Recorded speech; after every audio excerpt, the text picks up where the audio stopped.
fa 10 anys. 10 anys de l'inici d'un error que de fet venia de molt abans. I em sembla que hem de parlar clar. És hora d'explicar amb tota claredat que el món occidental té una primera i molt greu responsabilitat.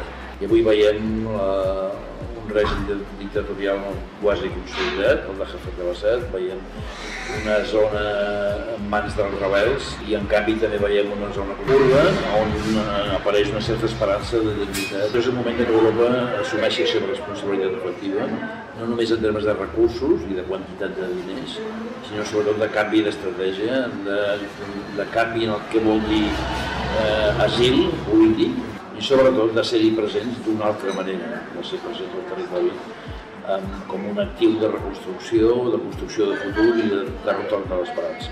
Són 10 anys de conflicte, és un conflicte més dels que hi ha al món, més de 40 conflictes armats oberts avui al món. El primer terme que ens hem de preguntar és quina responsabilitat en tenim, no? I per tant en quina àrea d'actuació podem treballar.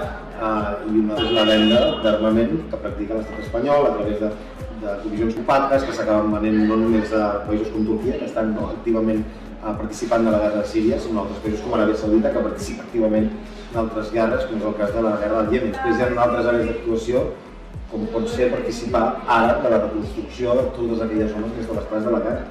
I en això Catalunya, penso, sí que podem tenir un camí per recórrer, com ja hem fet altres vegades. Hem tingut l'oportunitat de viatjar a Síria, d'estar a la part de nord de Síria, de conèixer la guerra més enllà del que ens arriba a través de les pantalles, i per tant de sentir-nos encara més compromesos. Un nen de 10 anys ha nascut en guerra i segueix en guerra, per tant hi ha tota una generació que necessita no només una reconstrucció física i material de l'espai, sinó també d'una vida. En sabem, coneixem ell de primera mà, però ens ho transmet amb tota profunditat. De manera que encara menys podem mirar cap a altra banda. Hem de mirar i hem d'actuar, i hem de ser-hi, i hem de respondre. És la nostra responsabilitat.